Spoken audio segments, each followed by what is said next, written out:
Nama saya Rizwan MAP, JCMS.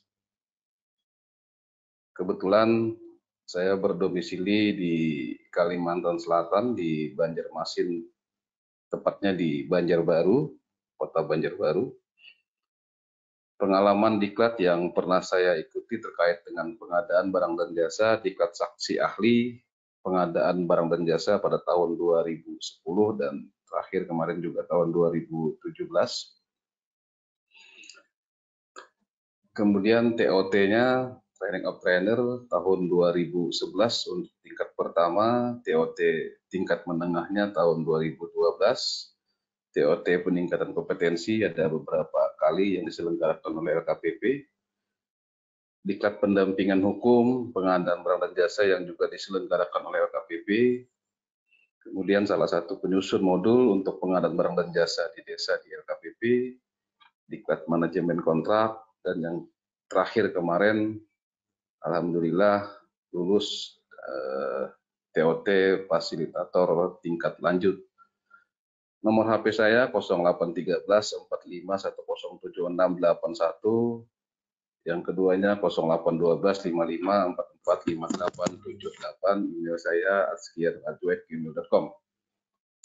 Instansi saya bekerja sampai saat ini saya di Universitas Islam Negeri Antasari di Banjarmasin sebagai fungsional pengadaan muda, tapi juga aktif di beberapa satker yang ada di Kalimantan Selatan juga sampai 2018 akhir kemarin juga bergabung di UKPBJ Provinsi sebagai Pokja, juga menjabat sebagai PPK di TPRI. Sampai saat ini juga masih aktif sebagai tim peneliti kontrak, tim pendamping pengadaan barang dan jasa di beberapa satker di Provinsi Kalimantan Selatan.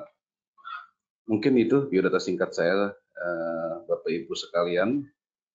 Terkait dengan materi pada kesempatan kali ini adalah kaji ulang pengadaan barang dan jasa, mengkaji ulang paket pengadaan barang dan jasa. Ibu Bapak yang saya hormati, sebelum masuk ke dalam, kembali saya ingin merefresh sedikit dulu terkait dengan pengadaan barang dan jasa yang akan kita lakukan pengkajian di sini. Pengadaan barang dan jasa terdiri dari dua kalimat, kalau boleh saya bagi, ada pengadaan di sana, ada barang dan jasa di situ. Artinya ada yang diadakan, apa yang diadakan, ada barang dan jasa. Apa itu pengadaan? Pengadaan adalah suatu kegiatan untuk memperoleh barang dan jasa tadi yang prosesnya dimulai dari perencanaan kebutuhan sampai barang diserah terimakan. Itu definisi secara umum pengadaan. Apa yang diadakan? Barang dan jasa. Barang dan jasa terdiri dari 4. Sesuai dengan Perpres 16 tahun 2018, ada barang, ada produksi, ada konsultan, ada jasa lainnya. Nah, inilah yang akan diadakan.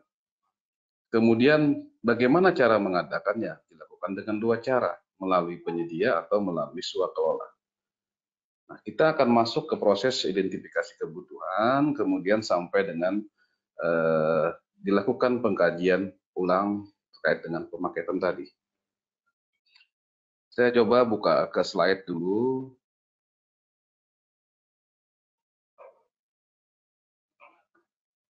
Ini tujuan umum dari pelatihan ini, ya ini masih slide materi yang dibikin di LKPP, ya mungkin masih ada kaitannya dengan Perpres yang lama, tapi sudah ada sebagian yang sudah kita update. Tujuan umum dari kegiatan kali ini adalah mampu menelaah paket pengadaan barang dan jasa dan melakukan perbaikan atau penyelarasan pada paket tersebut sebagai bagian dari proses perencanaan pemilihan penyedia barang atau jasa.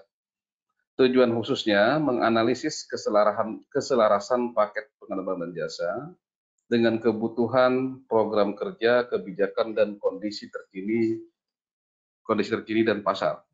Menganalisis ketepatan penggabungan atau pemecahan paket pengadaan barang dan jasa, melakukan validasi kewajaran harga. Nanti kita banyak bicara terkait dengan kewajaran harga, perkiraan dengan data terkini, melakukan inventarisasi komponen paket pengadaan yang perlu perbaikan atau penyelarasan.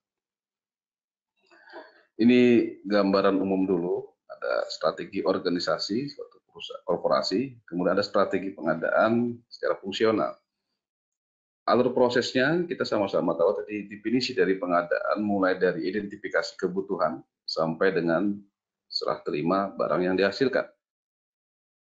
Alur proses dimulai dari menyusun kebutuhan apa saja yang akan kita adakan untuk kedepannya. Setelah adanya kebutuhan barang atau jasa, ada 4 jenis tadi, maka kemudian disusunlah spesifikasi barang atau jasa yang dibutuhkan tadi. Setelah disusun spesifikasi, baru kita menentukan HPS.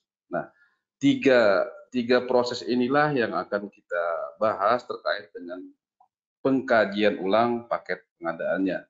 Kemudian membuat forecast-nya, kontraknya, kemudian melakukan rancangan kontraknya, kemudian melakukan pemilihan penyedia dan penandatanganan kontrak, setelah itu pelaksanaan kontrak, selesai pekerjaan, maka berakhirlah kontrak. Itu gambaran umumnya. Ibu Bapak yang saya hormati, saya teruskan lagi, menelaah paketnya. Nah, ini.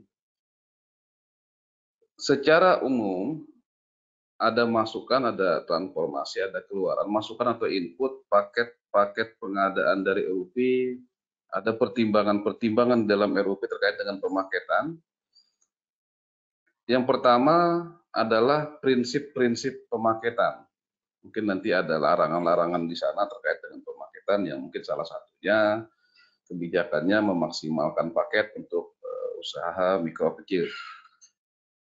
Kemudian juga memperhatikan aturan dan regulasi.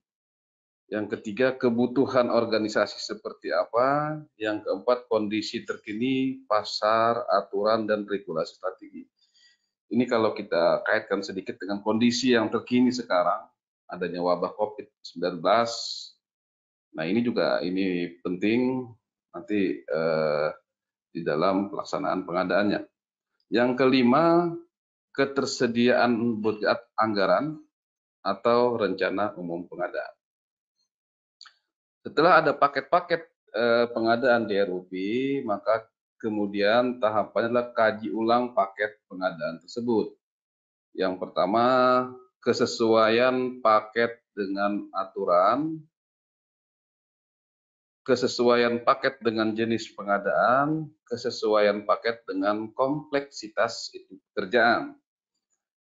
Ketentuan dalam pemaketan secara umum dalam peraturan LKPP dalam Perpres nomor 16 juga membunyikan sampai dengan 2,5 miliar untuk barang dan jasa lainnya itu diperuntukkan untuk usaha kecil.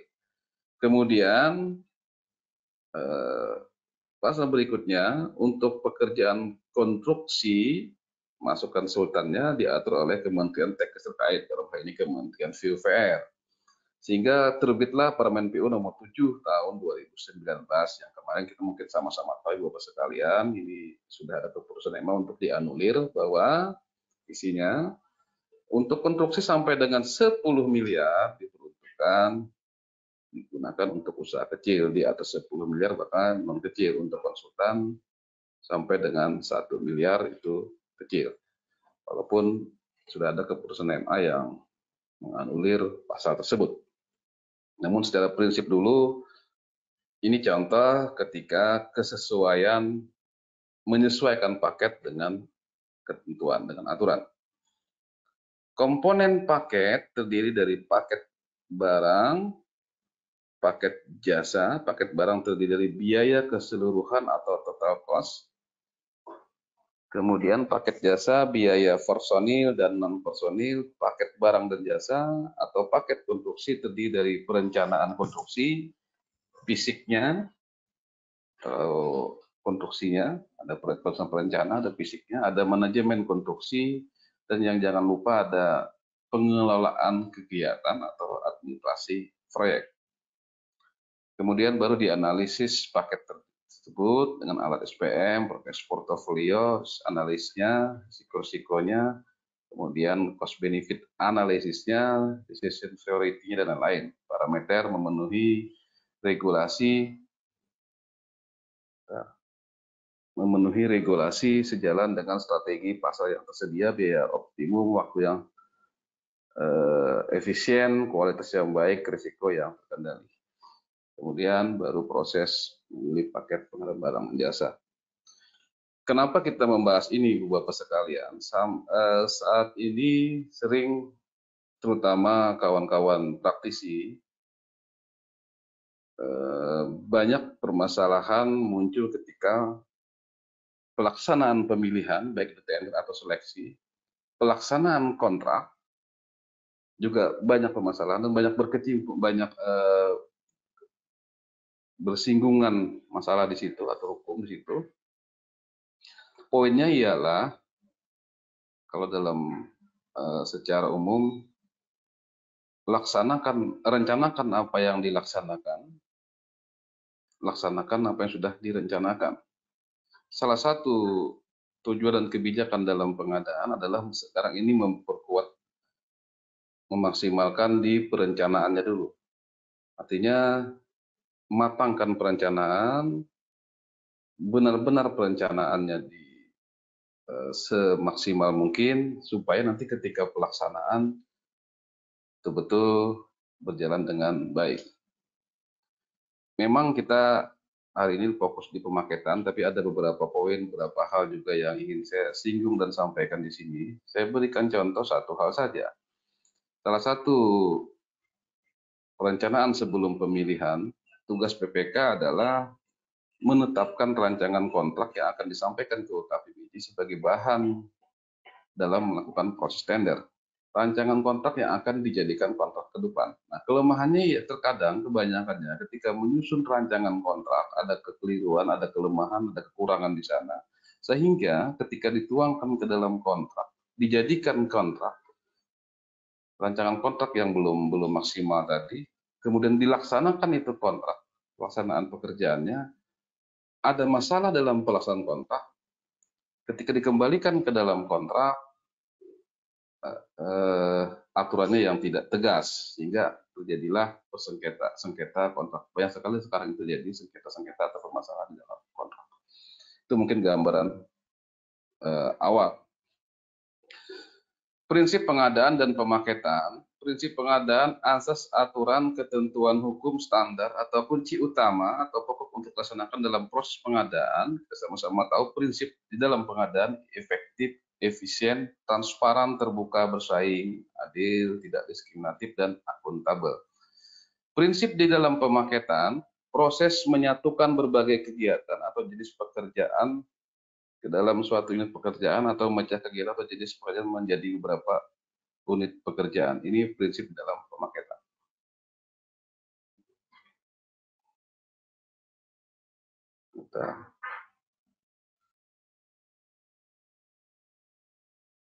Oke. Prinsip pemaketan, saya teruskan.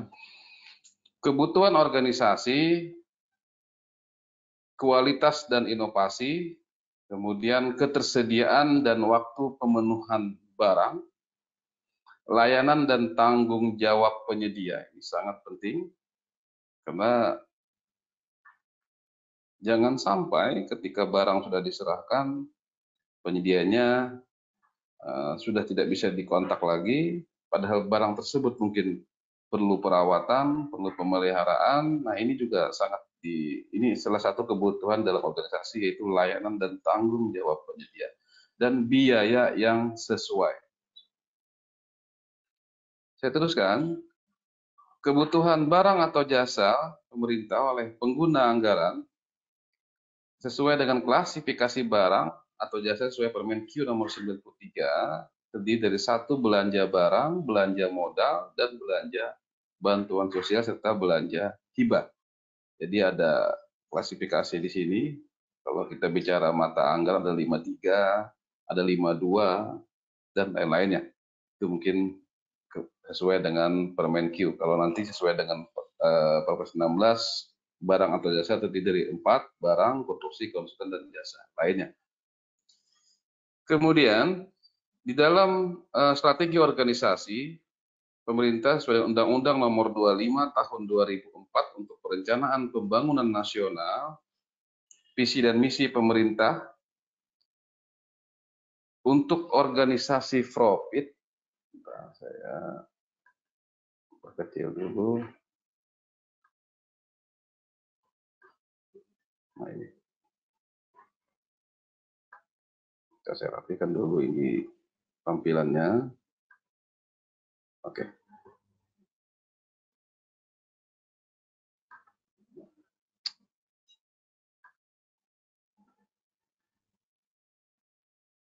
Untuk organisasi profit ini bedakan dengan kita di pemerintahan, karena kalau untuk pemerintahan itu tidak, tujuannya bukan di profit, ini untuk organisasi yang orientednya profit atau keuntungan. Barang atau jasa apa saja yang ditawarkan, pada pasar mana mereka menawarkan barang atau jasanya, pada kondisi bagaimana barang bisa ditawarkan, bagaimana cara memasuki dan mengembangkan pasar, bagaimana mengoperasikan biaya secara efektif. Kemudian kebutuhan organisasi terdiri produk atau jasa, cara memperolehnya bisa sendiri atau beli. Teruskan lagi. Nah, ini proses pemenuhan kebutuhan, tahapannya, percepat di sini. Kemudian ini salah satu modul di ETC. Kemudian struktur organisasi fungsi pengadaan sebaiknya didesain untuk mendukung tujuan dan proses dalam organisasi. Saya ambil yang mudah dulu. Nah, ini dalam supply. Saya rapikan dulu, nggak kelihatan. Oke. Ya. Ini supply processing model atau SPM. Ada tabel di sini yang kalau kita perhatikan, yang garis warna merah di sana, impact supply, risikonya, kebutuhannya, kemudian ada beberapa HMLN di sini yang tadi ada high impact-nya kalau untuk huruf H, ada M-nya, moderate impact, low impact, dan level impact.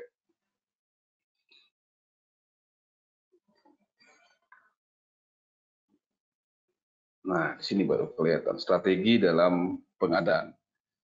Ada beberapa, ada 4 tipe dalam item pengadaan. Ada bottleneck, ada 4 kotak di sini, ada kritikal, ada rutin, ada reflect. Kemudian kita perhatikan di sini untuk bottleneck dan rutin. 80% item, 20% adalah keuntungan. Sedangkan untuk kritikal dan reflect itu 20%-nya item, artinya barang yang sedikit keuntungannya lebih besar. Di sini kelihatan dalam strategi pengadaan, kalau dalam kondisi rutin, reflect, bottleneck, dan kritikal, kita perhatikan di sini, untuk rutin, untuk dampak atau peluang pengadaan, risiko untuk organisasi itu rendah, reflect juga rendah, tapi ketika masuk ke dalam tabel kolom bottleneck atau kritikal itu tinggi. Item pembelian juga standar.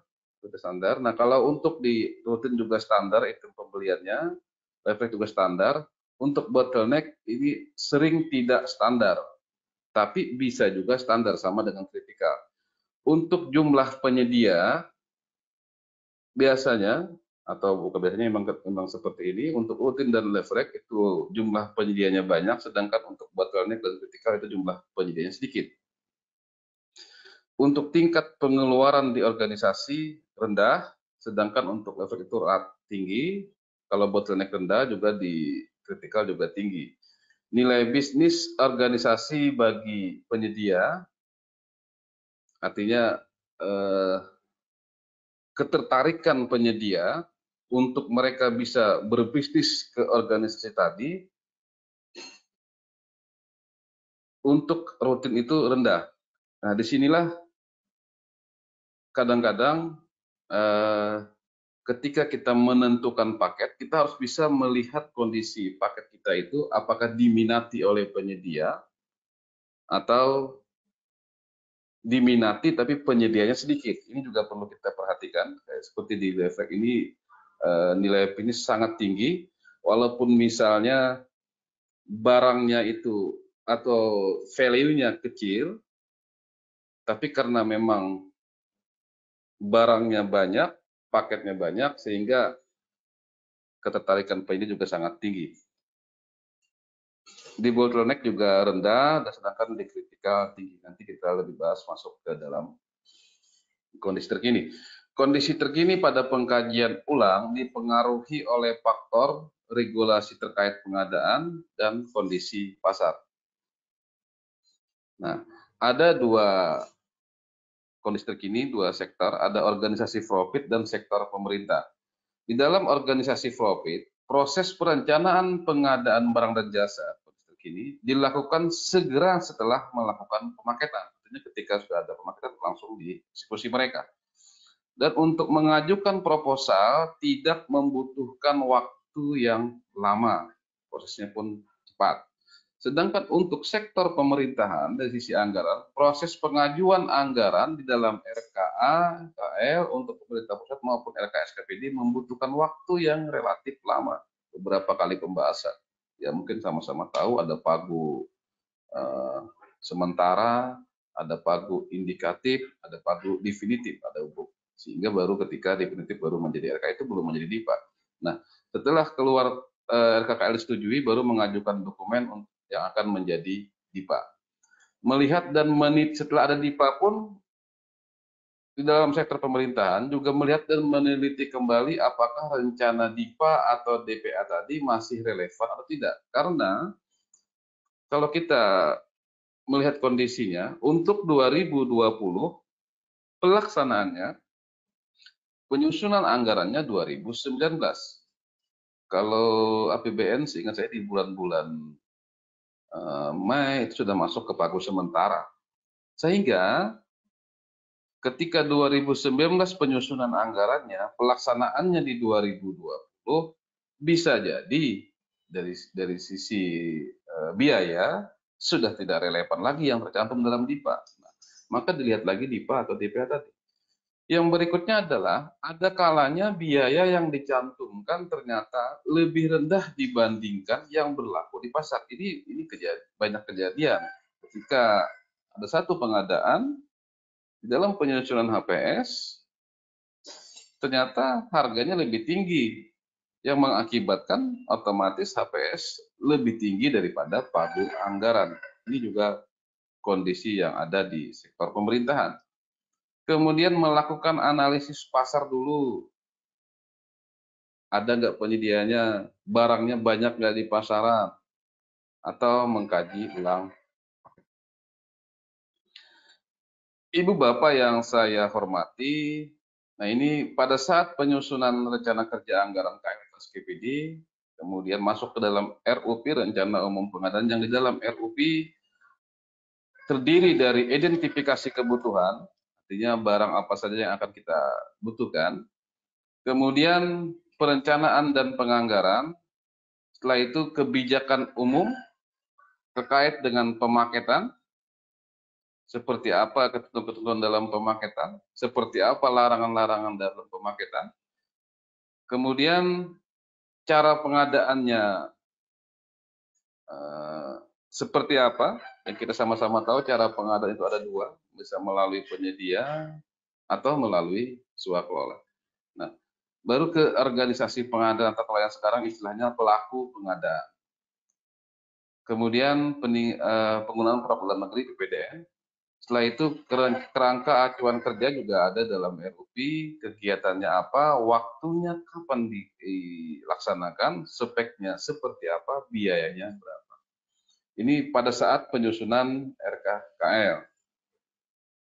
Setelah RKKL disetujui DPR atau APBD disetujui pemerintah daerah bersama DPRD, diumumkanlah RUP. Kalau memang ada perubahan atau penambahan DIPA, sehingga masuklah ke dalam pengumuman RUP. Pemaketan pengadaan barang dan jasa, proses pemaketan pengadaan barang dan jasa pemerintah dimulai dari menentukan jenis pekerjaan. Ini sangat penting di dalam pemaketan. Kita seperti pengantar saya awal tadi, kita harus bisa dulu menentukan jenis pekerjaannya apa. Pihak yang terkait pemaketan adalah pengguna anggaran atau PAKPA beserta tim teknis, PPK, dan kelompok kerja UKPBJ atau kelompok kerja pemilihan. Ini juga bisa dilibatkan dalam penyusunan paket. Penggunaan strategi pemaketan yang tepat, yang tadi bottleneck, kritikal, refleks itu juga bisa dipakai karena sangat bagus ketika kita mau menentukan paketnya seperti apa. Saya ulang sedikit Bapak sekalian, proses pemaketan pengadaan barang atau jasa pemerintah dimulai dari menentukan jenis pekerjaan. Pengadaan barang dan jasa terdiri dari 4, barang, konstruksi, konsultan, dan jasa lainnya. Dalam prinsip awal, untuk pengadaan barang dan jasa lainnya, itu sampai dengan 2,5 miliar itu adalah kecil, konstruksi konsultan adalah 10 untuk konstruksi, konsulat konstruksi sampai dengan 1 miliar. Nah, ini sangat menentukan ketika kita menentukan jenis pekerjaan, apakah ini masuk ke barang, apakah ini masuk nanti ke jasa lainnya, atau ini akan masuk kepada konstruksi. Contoh kecil misalnya ketika ada pekerjaan pengadaan tanah uruk. Nah, apakah pengadaan tanah uruk ini masuk kepada konstruksi atau pengadaan tanah uruk ini masuk kepada pengadaan barang? Nah, pemaketannya ini sangat menentukan dalam pemaketan. Ketika masuk konstruksi, paketnya seperti apa, ketika masuk ke barang, paket seperti apa. Nah, itulah kenapa di dalam pemaketan jenis pengadaan atau penentuan jenis pengadaan ini sangat berperan penting. Belum lagi ketika misalnya antara jasa lainnya dengan jasa konsultan. Apakah ini masuk kepada jasa konsultan atau sebaliknya ini masuk kepada jasa lainnya? Contoh pengadaan software atau aplikasi, misalnya ketika pembuatan sebuah software atau aplikasi. Apakah masuk kepada jasa lainnya atau kepada jasa konsultan? Ini juga sangat-sangat penting dalam penentuan jenis paket. Karena efeknya jenis paket ini akan berpengaruh terhadap penentuan metode pemilihannya. Apakah nanti dilakukan tender, apakah nanti itu seleksi, apakah nanti itu pengadaan langsung, tergantung dengan jenis paket tadi. Itu gambaran awal dulu. Saya lanjut Bapak sekalian, proses pemaketan pengadaan barang dan jasa dimulai yang pertama identifikasi paket-paket pekerjaan sesuai ketentuan yang berlaku, kita identifikasi dulu. Kemudian yang kedua, mengklasifikasi paket berdasarkan jenis pengadaan. Yang saya sampaikan sebelumnya, ini kita klasifikasi masuk ke barang, masuk ke konstruksi, masuk ke konsultan, atau masuk ke jasa lainnya. Setelah itu tahapan berikutnya mengklasifikasi paket berdasarkan volume dan kompleksitas pekerjaan. Secara prinsip tadi saya sampaikan, untuk barang dan jasa lainnya sampai dengan 2,5 itu paket kecil, di atas 2,5 itu non kecil, namun yang perlu diperhatikan tidak mesti berdasarkan angka tersebut penentuan kecil non kecilnya, tapi berdasarkan kompleksitas sebuah pekerjaan. Walaupun nilainya mungkin di bawah 2,5 miliar, tapi pekerjaannya kompleksitas yang mungkin penyedia kecil tidak mampu untuk melaksanakan, maka itu menjadi paket non kecil. Yang keempat, komponen paket pengadaan. Yang kelima, analisis paket dan klasifikasinya dan rencana anggaran biaya paket pengadaan. Saya teruskan lagi, proses pemaketan setelah DIPA diterima, dokumen anggaran atau petunjuk operasional kegiatan, ada kegiatan A, ada kegiatan B, ada kegiatan C, dan seterusnya. Ada beberapa kegiatan yang ada dalam DIPA kita. Nah, kembali ke prinsip awal, pengadaan barang dan jasa yang sumber dananya sebagian atau keseluruhan adalah APBN atau APBD atau pinjaman hibah dalam negeri atau luar negeri, itu wajib mengikuti Perpres nomor 16 tahun 2018. Kemudian dalam Perpres 16 tahun 2018 membunyikan ada 2 cara dalam pengadaan. terkait dengan beberapa kegiatan dalam DIPA kita. Bisa dengan cara swakelola, cara pengadaan, bisa dengan penyedia. Swakelola ada 4, di sini mohon maaf, masih 3. Swakelola ada 4, tipe pertama yang dilaksanakan sendiri oleh penanggung jawab anggaran. Tipe kedua, swakelola yang dilaksanakan oleh instansi pemerintah lain. Tipe ketiga, swakelola yang dilaksanakan oleh organisasi masyarakat, dan swakelola tipe keempat yang dilaksanakan oleh kelompok masyarakat. Sedangkan untuk penyedia, seperti yang saya sampaikan sebelumnya, ada 4 penyedia barang, pekerjaan konstruksi, jasa lainnya, dan konsultansi. Kalau tadi cara pengadaan melalui swakelola terdiri dari 4 tipe tadi, setelah itu diikuti dengan MOU atau kontrak. Sedangkan untuk melalui penyedia,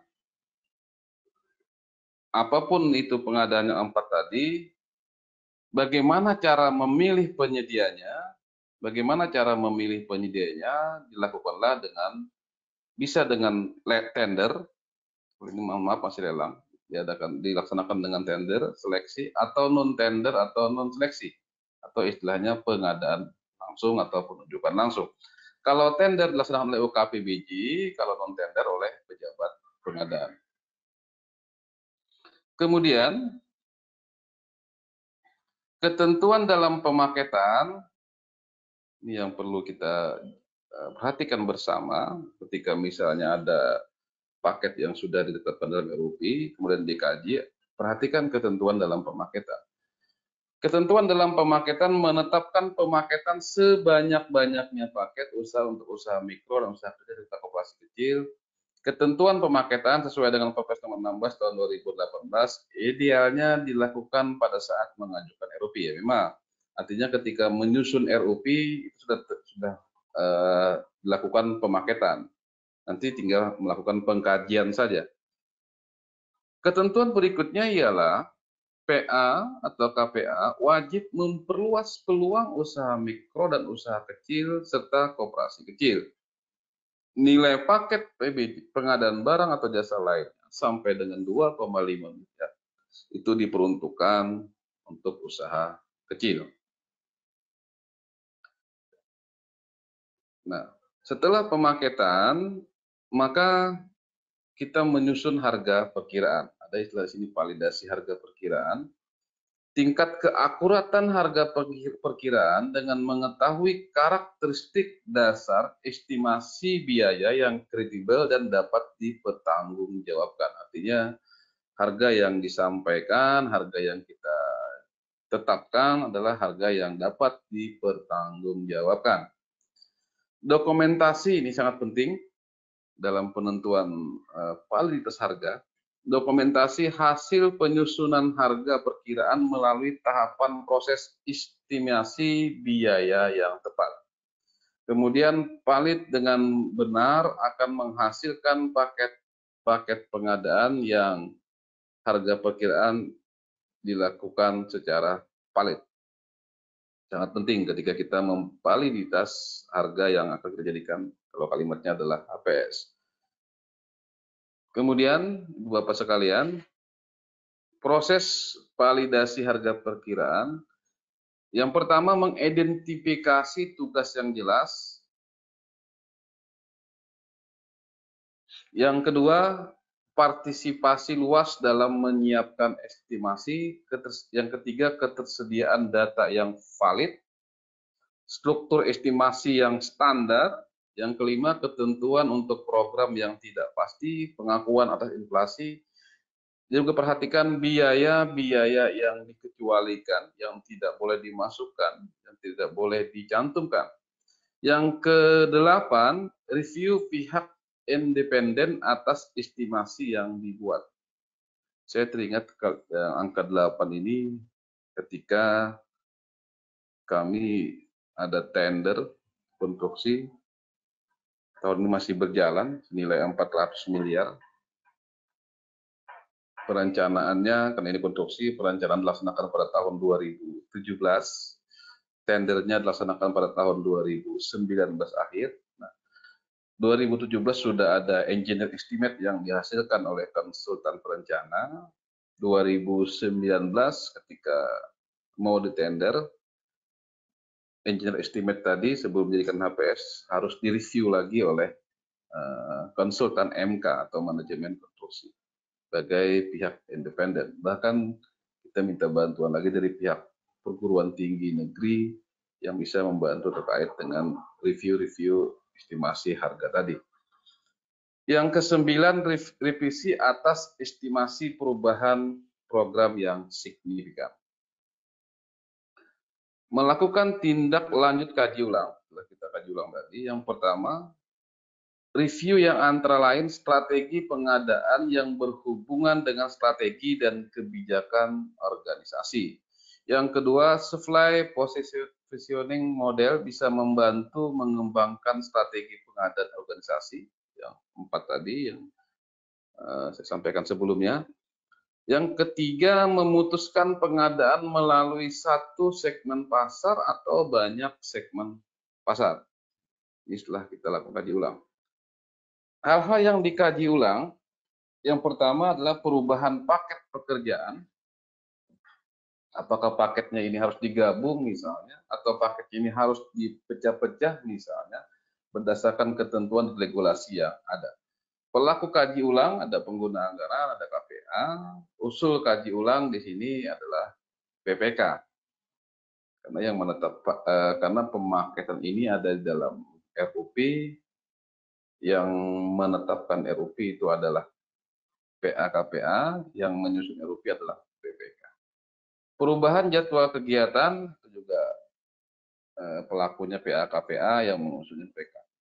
RUP terkait penggunaan produk dalam negeri jika terdapat beberapa produk dalam negeri yang memenuhi persyaratan, PPK bersama UKPBJ, maaf, ULP, ini pelakunya menyusun bersama UKPBJ atau pejabat pengadaan. Proses kaji ulang RUP, PA KPA membuat RUP, kemudian ada RUP paket awal, RUP tadi dikaji ulang oleh PPK, UKPBJ, pejabat pengadaan, tim teknis. Kemudian setelah dikaji ada perubahan RUP, dan setelah itu paket hasil kaji ulang. Yang perlu diingat, ketika RUP sudah diumumkan, kemudian dikaji ada perubahan RUP, hasil kaji ulang RUP tadi, perubahannya itu harus ditayangkan atau diumumkan kembali. Proses kaji ulang HPS, kalau kita bicara HPS, harga perkiraan sendiri, PA KPA membuat RUP, kemudian dikaji ulang tadi oleh PPK, UKPBJ, pejabat pengadaan, RUP paket awal, kemudian ada perubahan RUP, kemudian paket hasil kaji ulang, setelah RUP tadi dikaji, masuk ke perencanaan pelaksanaan pengadaan, PPK membuat salah satunya, membuat HPS, harga perkiraan sendiri, PPK juga menetapkan spesifikasi teknis, PPK juga menyusun dan menetapkan rancangan kontrak, itu menjadi dokumen RPP di sini. Setelah itu diserahkanlah ke UKPBJ atau pejabat pengadaan untuk melaksanakan pemilihan penyedianya, tergantung nilai HPS yang ditetapkan oleh PPK tadi. Artinya kalau untuk barang, konstruksi, jasa lainnya di atas 200 juta diserahkanlah ke UKPBJ, tapi kalau di bawah 200 juta untuk barang, konstruksi, dan jasa lainnya diserahkan ke pejabat pengadaan. Atau kalau konsultan di atas 100 juta ke UKPBJ, di bawah 100 kepada pejabat pengadaan. Baik, Bapak yang saya hormati, kaji ulang paket disebabkan oleh anggaran dalam DIPA atau DPA sudah tidak relevan dengan kondisi terkini. Kita sama-sama mengetahui bahwa PPK menetapkan HPS paling lama 28 hari kerja untuk yang pasca kualifikasi, terhitung sebelum batas akhir pembukaan penawaran. Kalau FRA tinggal kita hitung tambahkan. Nah, bisa jadi karena tadi untuk pengadaan 2020 misalnya, kalau kondisi normal itu disusun ditetapkan di 2019 sehingga mengakibatkan bisa jadi anggaran dalam DPA-nya sudah tidak relevan lagi. Contoh kasus sekarang, untuk 2020 disusun 2019. Pelaksanaan 2020 sekarang, kondisi sekarang karena kasus wabah corona. Mengakibatkan apa? Mengakibatkan banyak harga-harga material sekarang itu menjadi tinggi karena mungkin kurs dolarnya pun sekarang lebih tinggi. Ketika misalnya menyusun HPS berdasarkan pagu yang ada, kemudian menyusun HPS berdasarkan survei harga-harga itu, survei harga pasar, sedang harga pasar sudah naik karena kondisi sekarang, maka harus disesuaikanlah dengan kondisi sekarang. Perubahan spesifikasi teknis yang dibutuhkan oleh pengguna. Bisa jadi ketika penyusunan, pencantuman spek teknis di anggaran tahun sebelumnya dilaksanakan pada tahun sekarang, spesifikasi teknis tersebut sudah ketinggalan zaman atau bisa sudah tidak produksi lagi atau discontinue. Ketidaktersediaan barang yang diinginkan pengguna sehingga harusnya diganti dengan barang yang lain. Nah, ini juga bisa disebabkan penyebab kaji ulang tadi. Karena ketika mau pelaksanaan misalnya 2020 ketika mengkaji ulang misalnya survei ke pasar barangnya sudah tidak ada lagi di pasaran, maka lakukan kaji ulang untuk perubahan speknya. Hal-hal yang dikaji ulang ke dalam pengumuman tadi isi dari RUP adalah identifikasi kebutuhan, perencanaan dan penganggaran, kebijakan umum yang dikaji adalah paketnya. Seperti yang saya sampaikan sebelumnya ya, apakah paket tersebut misalnya sudah memaksimalkan untuk usaha kecil, batasannya berapa? Yang kedua, apakah mungkin paket itu bisa dianggap menghindari tender, itu juga menjadi pertimbangan dalam pengkajian, atau menghalang-halangi usaha kecil untuk bisa berperan sebagai peserta di sana, karena ada larangan-larangan dalam pemaketan ini yang dikaji. Kemudian cara pengadaannya, organisasi, jadwal pelaksanaannya kapan? Ada jadwal pekerjaan, ada jadwal pelaksanaan yang dalam RUP itu di kapan dilaksanakan atau buat apa dilaksanakan. Penggunaan produk dalam negeri juga salah satu poin yang dilakukan kaji ulang dalam pemaketan. Di dalam kerangka acuan kerja ini juga dilakukan kajian ulang. Kegiatannya apa? Waktunya itu kapan dilaksanakan, spesifikasi dalam seperti apa, dan biayanya berapa. Ibu Bapak yang saya hormati, saya teruskan dulu untuk paparannya. Nanti kalau memang ada hal yang ingin ditanyakan, kita berdiskusi, baru kita lanjutkan.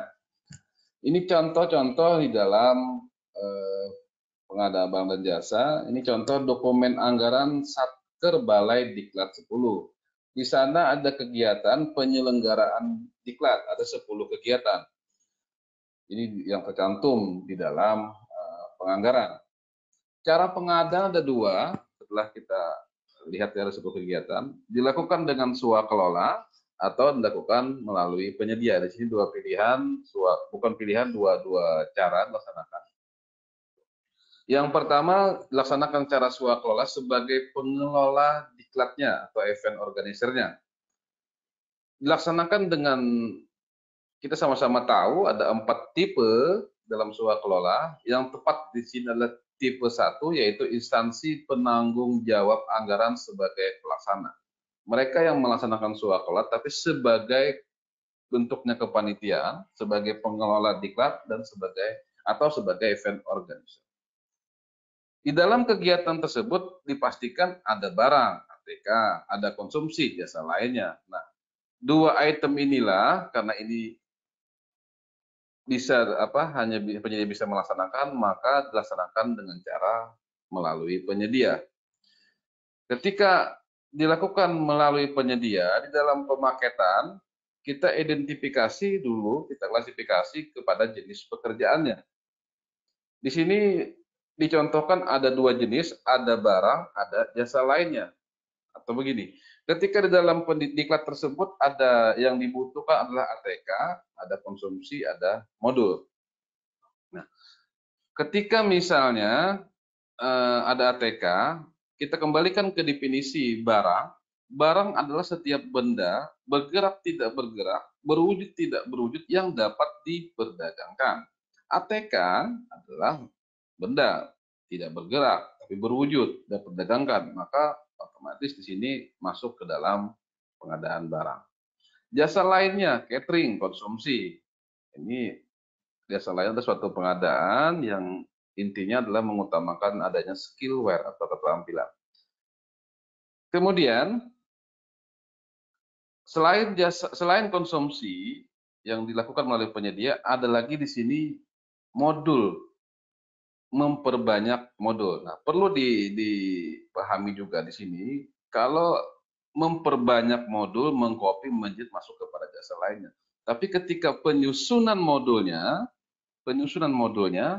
maka itu masuk kepada jasa konsultan. Ada dua hal yang terkadang beda-beda tipis antara jasa lainnya dan jasa konsultan.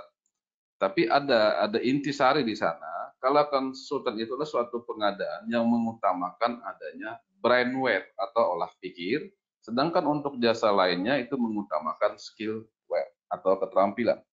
Kalau tadi misalnya modul ini disusun dalam artian materi-materi diklatnya, untuk menyusun materi tadi diperlukan pemikiran atau brainware, yang brainware tadi memikirkan tadi harus memiliki bidang keilmuan itu didapat dari tingkat pendidikan. Nah, karena ada brainware di sana, maka modul masuk kepada jasa konsultan, kalau itu penyusunan modul. Tapi kalau hanya mengcopy, memperbanyak, menjilid, di tempat ini masuk kepada jasa lainnya. Nah, saya teruskan lagi, kalau tadi penyedia barang 400 juta, maka dijadikan satu paket. Pertanyaannya, bolehkah dipisah saja dua paket menjadi 200 juta satu paket, 200 juta satu paket untuk barang tadi? Nah, kita lihat ketentuan larangan dalam pemaketan, dilarang memecah paket untuk menghindari tender. 200 juta tidak tender atau non tender, maka dianggap indikasi itu pemecahan paket untuk menghindari tender, maka tidak dibenarkan. Tetap digabung menjadi 400 juta. Selanjutnya adalah konsumsi di sini contohnya untuk paket 2 1,5 miliar, kemudian modulnya 500 juta untuk paket 3. Jadi pas ada 3 paket di sini, ada konsumsi 1,5, ada modul 500 juta. Bolehkah misalnya konsumsi dibagi paketnya menjadi 6 paket atau 7 paket? Satu paketnya 200, 200, 200. Nah, ini tidak dibenarkan di dalam prinsip pemaketan, masuk kategori pemecahan paket untuk menghindari tender. Jadi pas saja digabung menjadi 1,5 miliar. Baik, Ibu Bapak yang saya hormati, saya teruskan lagi.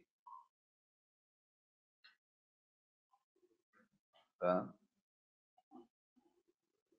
ini sudah tadi contoh pemaketannya. Nah, kalau tadi misalnya ini sudah ada penyusunan paket awal, dilakukan kaji ulang untuk paket 2 misalnya konsumsi, paket 2 400 juta, kemudian dibikin paket 2 tadi menjadi 3 paket, 400, 500, dan 600. Nilai paket dengan pertimbangan, nilai paket sesuai dengan hasil penghitungan komponen penyusunan paket. Bolehkah dipecah 3 paket ini? Perhatikan ketentuan dalam pemaketan. Yang dilarang itu adalah memecah paket untuk menghindari tender. Di sini dipecah menjadi 3 paket dengan nilai 400, 500, 600 yang dalam pemilihannya tetap dilakukan melalui tender. Jadi tidak ada hal yang dilarang. Bahkan perhatikan juga prinsip dalam pengadaan memaksimalkan paket untuk usaha kecil. Sehingga ketika dibagi 3 paket ini, penyedia kecil, paket untuk penyedia kecil lebih banyak. Ini kaji ulang oleh PPK bersama PBJ, bersama proyek pengadaan yang menghasilkan kaji ulang seperti ini. Padahal paket sudah ada dalam RUP. Baik, saya teruskan lagi Bapak sekalian. Baik, terima kasih. Ini mungkin slide pertama. Saya coba tayangkan sedikit juga untuk e-learning-nya. Ada gambaran ini.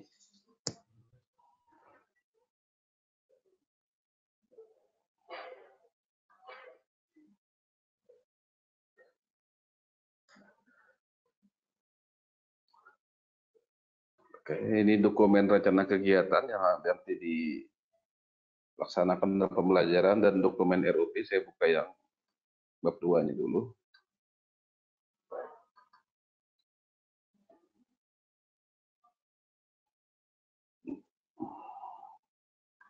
Menelaah paket pengadaan barang atau jasa. Bapak Ibu yang saya hormati, dalam menelaah paket ada tahapan mereview spek teknis atau kerangka acuan kerja, meliputi kuantitasnya, kualitas, waktu akan digunakan, dimanfaatkan, serta ketersediaan paket. Ini kegiatan menelaah paket. Kemudian dengan cara melakukan analisis keselarasan sesuai kebutuhan organisasi, program kerja organisasi, dan kondisi terkini. Nah, ini juga kalau boleh saya kaitkan lagi, kondisi terkini, karena memang sekarang keadaan kita keadaan yang mungkin masuk kategori keadaan kahar, banyak paket mungkin yang kita kaji, kita review, kita rubah mungkin karena kebutuhannya sudah berubah lagi dengan adanya kondisi yang sekarang. Dilakukan pada spesifikasi teknis KAK di tahapan review dokumen perencanaan. Review dokumen perencanaan pengadaan, ini dokumen-dokumennya, dokumen RKA, dokumen perencanaan pengadaan, mereview spek teknis atau KAK, penetapan spek teknis atau KAK dan konsolidasi, penetapan HPS. Jadi memang setelah spesifikasinya ditetapkan, survei harganya, dapat harga, tambahkan keuntungan, tambahkan PPN, maka tetapkanlah HPS. Ini proses review yang masih dilaksanakan di luar sistem SPSE. Penyusunan rancangan kontrak dan dokumen persiapan pengadaan. Kalau kami di kawan-kawan di Pokja Provinsi, kita ketika misalnya masuk dokumen perencanaan pengadaan yang dikirim oleh PPK, kita undang PPK untuk kita lakukan kaji ulang bersama terkait dengan dokumen tersebut. Tujuan review spesifikasi teknis memastikan spesifikasi teknis atau KAK masih sesuai dengan ketersediaan anggaran belanja dan kebutuhan barang atau jasa. Kemudian bisa jadi barang tidak sesuai di pasar sehingga melakukan perubahan spek teknis atau KAK dengan persetujuan PA KPA. Kemudian review spek teknis atau kerangka acuan kerja, ketersediaan di pasar barangnya, harga, alternatif barang atau jasa jenis, ketersediaan PPDN-nya, SNI, dan ketersediaan produk berkelanjutan. Maksudnya ketika diadakan barang tersebut, yang barang tersebut nanti harus diikuti lagi dengan barang berikutnya, baru bisa difungsikan. Ini juga perlu diperhatikan terkait dengan ketersediaan produk berkelanjutan. Kalau sudah sesuai, tetapkan kembali spek teknis atau kerangka acuan kerja. Penyebutan merek dalam spesifikasi teknis digunakan untuk komponen barang atau jasa, komponen yang satu kesatuan dengan barangnya. Suku cadang itu pasti bagian dari sistem yang sudah ada, maksudnya ada satu barang misalnya, alat kesehatan contohnya misalnya, yang ketika mau mengadakan barang baru, dia harus support, harus connecting dengan barang yang sudah ada, dan mereknya pun harus A misalnya, tidak mungkin bisa merek lain yang support dengan barang yang sudah ada, maka itu juga boleh disebutkan merek. Penyebutan merek juga diperbolehkan untuk barang atau jasa dalam katalog elektronik. penyebutan merek juga diperbolehkan untuk barang atau jasa pada tender cepat. Review dilakukan berdasarkan data atau informasi pasar terkini. Strategi pengadaan barang atau jasa yang menggabungkan beberapa paket pengadaan barang atau jasa sejenis dilaksanakan oleh PA. Ini kalau bahasanya konsolidasi. Jadi konsolidasi adalah strategi pengadaan barang atau jasa yang menggabungkan beberapa paket PBJ yang sejenis. Dilaksanakan bisa mulai PA-KPA, bisa ketika di tahapan PPK, juga bisa ketika sudah masuk ke UKPBJ. Misalnya UKPBJ mengidentifikasi paket-paket yang jenis, digabung, dikonsolidasikan, ditender satu kali.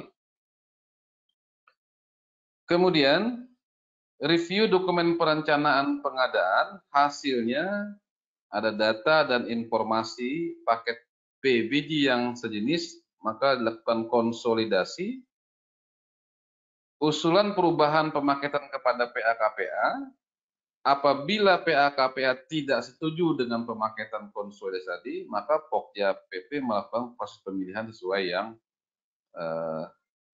diusulkan oleh PPK tadi. Tapi kalau misalnya disetujui, maka RUP harus diubah dulu. Lakukan koordinasi dengan PPK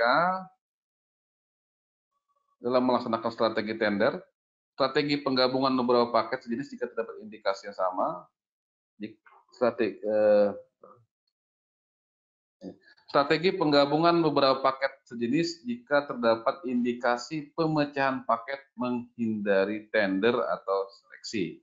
Jadi kalau misalnya ada paket-paket yang bisa digabung dan bahkan di situ mungkin sengaja dipecah, maka itu harus digabung. Maksimal konsolidasi sebesar 2,5 miliar untuk paket usaha kecil. Yang perlu kita pahami, konsolidasi adalah penggabungan strategi pengadaan dalam penggabungan untuk paket-paket jenis. Namun, penggabungan juga perlu memperhatikan kebijakan di dalam pemaketan, yaitu sebesar 2,5 miliar itu diperuntukkan untuk usaha kecil. Jadi kalau misalnya menggunakan strategi konsolidasi, batasnya maksimal cuma 2,5 miliar. Misalnya contohnya ada rehab sekolahan dasar. Satu paketnya 500 juta. Ada beberapa paket, 10 paket misalnya. Nah, ketika dikonsolidasikan 10 paket tadi yang 500 juta, kalau digabung satu konsolidasi menjadi 5 miliar. Tapi kalau anggaplah ini barangnya yang sama, maksimal 2,5 itu kecil, maka itu digabung dua konsolidasi. Satu paketnya 2,5 miliar untuk 5 paket, satu paketnya lagi 2,5 miliar untuk 5 paket yang dikonsolidasikan. Dilarang menyatukan paket jika sifat pekerjaan dan tingkat efisiensinya dilaksanakan di lokasi atau daerah masing-masing. Ini juga perlu dipahami Bapak Ibu sekalian dalam pemaketan. Ada larangan pemecahan, ada juga larangan menyatukan. Ketika lebih efisien misalnya di satu kabupaten, maka jangan digabung menjadi satu paket. Dibagi per kabupaten saja paketnya. Ini juga perlu diperhatikan dalam penentuan paket. Karena banyak kalau kita boleh perhatikan paket-paket yang seharusnya lebih efisien itu dilaksanakan per paket per daerah, tapi digabung menjadi satu paket dengan beberapa daerah yang notabene daerahnya itu berjauhan, sehingga lebih boros dalam mobilisasi peralatan, mobilisasi personil, ini juga jadi pertimbangan dalam pemaketan. Konsolidasi pengadaan ini pada SPSE oleh PPK, ini contoh awal. Ada dalam RUP, kode RUP-nya ada nama paket, itu ada tambah rencana pengadaan. Nah, klik itu, pilih itu oleh PPK jika ingin melakukan tender konsolidasi. Kemudian dalam nama paket, edit nama paket jika tendernya konsolidasi, kemudian lokasinya tambahkan kalau memang ada beberapa lokasi ketika konsolidasi. Baru klik selanjutnya. Validasi harga perkiraan memastikan harga barang atau jasa sesuai dengan ketersediaan anggaran belanja dengan pagu anggaran pastinya. Dapat dilakukan dengan mereview kembali RAB yang disusun pada saat perencanaan pengadaan disesuaikan data terkini.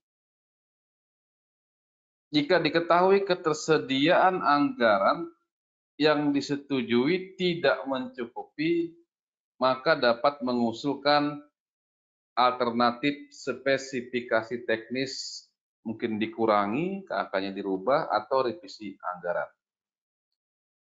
Kalau memang anggaran tidak tersedia. Pengalaman kami ketika 2017 ada perencanaan untuk konstruksi, yang dalam perencanaan itu menghasilkan pembangunan kurang lebih 12 gedung, dengan nilai anggaran waktu itu kurang lebih di angka 600 miliar. Ternyata ketika 2019 turun anggaran cuma di angka 400 miliar. Nah, artinya ketika anggarannya yang disetujui tidak mencukupi, otomatis kita mengurangi spek. Artinya ada beberapa gedung yang kita tinggal dulu untuk dilaksanakan pekerjaannya karena pertimbangan anggaran yang tidak mencukupi, yang semula 600 miliar yang studi cuma angka 400 miliar. Ini gambaran umumnya. Penetapan oleh PPK dalam review dokumen persiapan pengadaan, spek teknis ditetapkan oleh PPK, HPS juga ditetapkan oleh PPK, rancangan kontrak juga ditetapkan oleh PPK. Diserahkan kepada Pokja, Pokja melakukan review, kemudian setelah direview jika ada usulan perubahan diserahkan kembali atau dikembalikan kepada PPK. Selebihnya, ketika sudah diusulkan perubahan, PPK menetapkan kembali, maka itu yang dilakukan dalam proses tender nanti. Mungkin pertanyaannya begini, bagaimana kalau misalnya ketika dokumen persiapan pengadaan ada kekurang pas menurut Pokja sesuai regulasi, kemudian Pokja melakukan review, mengusulkan perubahan, tapi PPK tidak berkenan dan tidak bersedia untuk merubah, maka secara prinsip itu adalah kewenangan dari PPK. Pokja tetap melaksanakan prosesnya. Yang penting adalah dokumentasi bahwa kalau itu dianggap salah oleh Pokja, sudah melakukan review dalam bentuk berita acara. Itu yang paling penting. Review dokumen persiapan pengadaan berdasarkan Perlem nomor 9 tahun 2018. Yang pertama, spek teknis, KAK dan gambar. Spek teknis diperiksa apakah barangnya masih produksi. Yang kedua, HPS juga perlu diperiksa oleh apakah HPS lebih tinggi daripada paku misalnya, atau ada yang kurang-kurang di sana, ada K3-nya ada atau tidak dalam HPS, itu juga perlu dilakukan review. Yang ketiga, rancangan kontrak. Pokja melihat dalam rancangan kontrak yang diserahkan PPK, apakah misalnya dalam rancangan kontrak tersebut sudah ada pemberian denda misalnya. Kalau dalam konstruksi ada istilah apakah material on site-nya di sana ada ketegasan dibayar atau tidak, karena kadang-kadang tidak tegas, masih labil, masih nggak jelas di dalam rancangan kontrak, hanya copy paste ya, sesuai dokumen. Apakah di sana sistem pembayarannya seperti apa, termin, bulanan sekaligus, karena dalam rancangan, karena dalam dokumen standar itu masih garis miring atau pilihan, apakah rancangan kontrak sudah mencantumkan itu perlu direview. Kemudian dokumen anggaran belanja DIPA atau di DPA atau RKKL atau RKAPD yang telah ditetapkan ID paket RUP, waktu penugasan barang atau jasa, dan analisis pasar. Konsolidasi oleh OKPBJ, mereview dokumen perencanaan pengadaan, hasilnya data informasi paket sejenis, tadi yang sudah saya sampaikan juga, apabila tidak disetujui, Pokja tetap melakukan pemilihan. Ini konsolidasi pengadaan SPC oleh UKPBJ ketika pihak Pokja pemilihan, ini masih di UKPBJ, melakukan pemaketan di nama paket, diubah nama paket, konsolidasi jika diperlukan, kemudian pilih lokasi pekerjaan, kemudian klik selanjutnya. Ini yang melalui SPSE-nya. Terakhir mungkin untuk slide saya,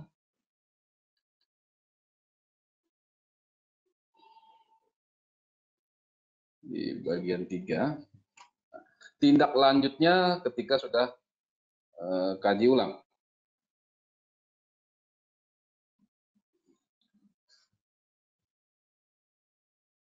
Inventaris paket PBJ yang perlu perbaikan atau penyelarasan, tindakan perbaikan penyelarasan PBJ untuk diusulkan perubahan, setelah dikaji ulang. Data paket diinventaris berdasarkan 2 kategori, paket hasil review spek teknis atau KAK, dan paket hasil konsolidasi pengadaan barang dan jasa. Untuk paket hasil review spek teknis atau KAK, melakukan tindakan perbaikan adalah melakukan perbaikan spek teknis atau KAK dalam hal barang atau jasa yang dibutuhkan tidak tersedia di pasar, maka mengusulkan alternatif untuk mendapatkan persetujuan PA-KPA. Ini perlu digarisbawahi. Ketika misalnya dalam pengkajian ulang, baik itu Pokja, KPJ atau PPK, mengetahui bahwa spek teknis tersebut sudah tidak ada di pasaran, ketika mengusulkan perubahannya, harus ada alternatifnya yang akan diusulkan kepada PA-KPA. Setelah disetujui alternatif tadi oleh PA-KPA, baru spek teknis tadi ditetapkan.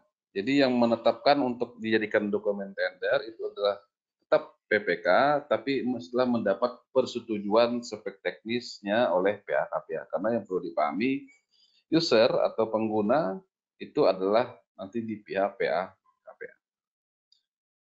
Untuk paket hasil konsolidasi PBJ, mengusulkan perubahan pemaketan kepada PA-KPA, dalam hal disetujui, maka ditindaklanjuti dengan perubahan ROP, menyampaikan hasil konsolidasi kepada PP atau KPBJ.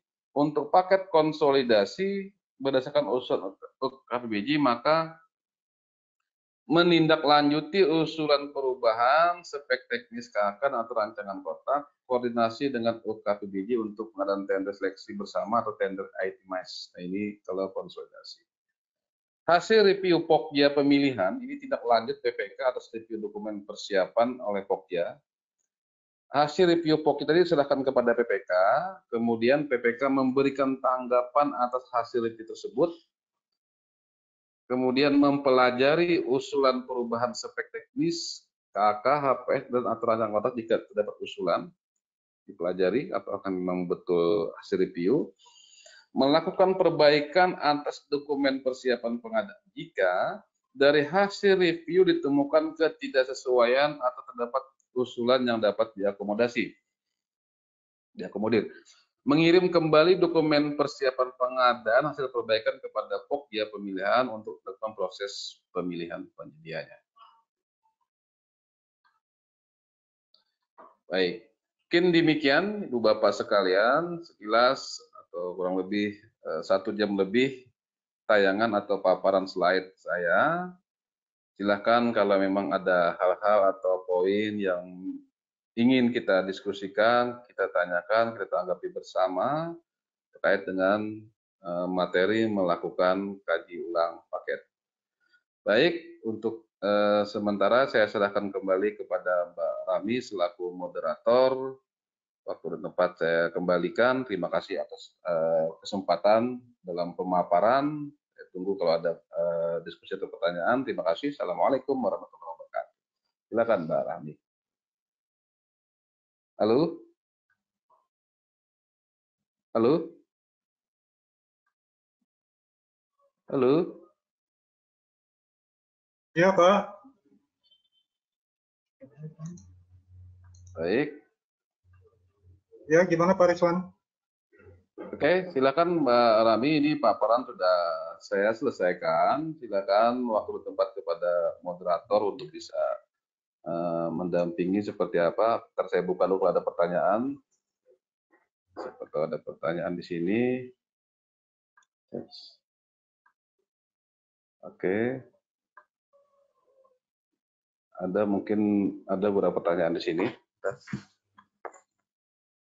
Ini Pak, ada pertanyaan dari Pak Muhammad Husni. Ingin bertanya, apakah pemaketan pemeliharaan bangunan gedung, pemeliharaan elektrikal dan mekanikal dapat dipisah dengan tetap melalui proses persaingan usaha atau tender? Dan pekerjaan ini merupakan pekerjaan konstruksi atau pekerjaan jasa lainnya. Di question Pak ya? Iya, betul Pak. Di question, diklik yang tanda kotaknya, diperbesar. Oke, sebentar saya supaya bisa baca lebih jelas. Kotaknya ya. Oke, nah ini. Nah, baik, saya baca langsung aja mungkin Pak ya, supaya lebih. Siap Pak, siap. Ya. Mohon izin bertanya, apakah pemaketan pemeliharaan bangunan gedung yang perlu kita pahami, pemeliharaan masuk kepada konstruksi, pemeliharaan elektrikal dan mekanikal gedung dapat dipisah dengan tetap melalui proses persaingan usaha, dan pekerjaan ini merupakan konstruksi atau pekerjaan jasa lainnya. Baik, yang perlu kita pahami berdasarkan Permen nomor 7 tahun 2019, definisi pekerjaan konstruksi salah satunya adalah pemeliharaan, baik itu mekanikal gedungnya, baik itu pemeliharaan gedungnya, itu masuk kepada pekerjaan konstruksi.